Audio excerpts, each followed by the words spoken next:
प्रथम तो हम आपको ये बता दें कि मेरा चयन लोक सेवा आयोग उत्तर प्रदेश से हुआ है, जिसमें 3 परीक्षाएं होती हैं, प्री मेन इंटरव्यू। उसके बाद शासन स्तर से चयन होता है महामहिम राज्यपाल के आवेदन पे, और सारे कार्य हवा में होते नहीं है, निश्चित रूप से जांच प्रक्रिया हुई होगी। और जहां तक आप वायरल की बात कर रहे हैं, तो ये कि सोशल मीडिया पे चल रहा है, एक अशोक कुमार मिश्रा के द्वारा ये शिकायत की गई है, जिनकी सेवा मेरे द्वारा 28 जून 24 को समाप्त कर दी गई है। इनके बीएड की डिग्री फर्जी पाई गई, शिकायत प्राप्त हुआ, तो ये हड़िया पीजी कॉलेज से बताया गया इनकी मार्कशीट है, तो वहाँ सत्यापन कराया गया, तो वहाँ गलत मिला। फिर पूर्वांचल यूनिवर्सिटी में जहाँ से ये डिग्री मिलती है वहाँ कराया गया, तो वहाँ से भी गलत मिलती है, जिसके आधार पर इनकी सेवा समाप्त हुई। सेवा समाप्त करने के बाद इनके खिलाफ FIR हुआ, और वर्तमान में 1,29,35,517 रिकवरी के नोटिस उनको दी गई, जिससे वो बौखला करके ये सब आरोप, अनर्गल आरोप लगा रहे हैं। इनके द्वारा एफिडेविट भी दिया गया, जो एफिडेविट प्रथम दृष्टया पढ़ने से और देखने से संदिग्ध दिखाई दे रहा है।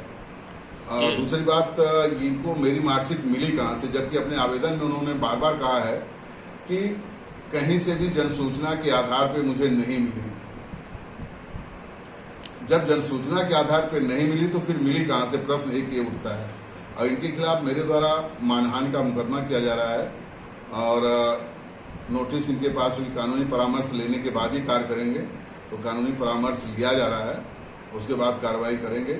और इसके पीछे साथ ही साथ लगभग 16 लोगों की सेवाएं समाप्त हुई हैं, और उसके पर्दे के पीछे भी कुछ लोग काम कर रहे हैं, जो एक तरह से गैंग कहा जाए, वो गैंग काम कर रही है। और पूरे प्रदेश में, या हम कहें कि देश में, सोशल मीडिया पे ये समाचार, चूंकि चटपटा समाचार है, तो वायरल हुआ है, मेरे पास भी सबके फोन आ रहे हैं, तो किसको किसको स्पष्टीकरण दें। तो शासन स्तर से जो भी निर्णय होगा वो तो मानना ही है, जांच की जाएगी। मार्कशीट में एक प्रतिष्ठित संस्थान श्री गणेश न्यास स्नातकोत्तर महाविद्यालय डोभी, जो जौनपुर में पड़ता है, चूंकि अपने वो हमारे इलाके का सबसे बढ़िया विद्यालय है, degree college, Dobhi degree college, 82 degree college, UP college, तो वहाँ से मेरा बीएड हुआ है, तो उसमें कोई बट की बात है ही नहीं है।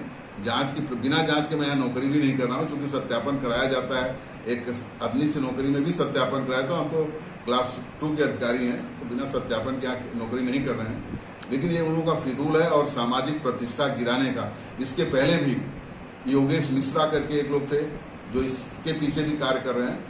ये इस तरह का कार्य किया गया है, जब वो GST में काम करते हैं, उनका भी इंटरव्यू आप लोगों ने चलाया था।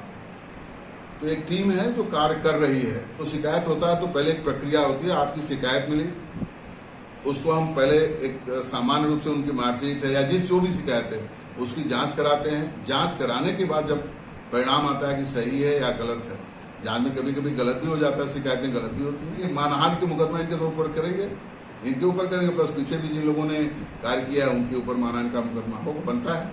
सामाजिक रूप से जो प्रतिष्ठा गिर रही है, और एक जनपद स्तरीय अधिकारी की, वो तो अपने आप में एक वो है ना।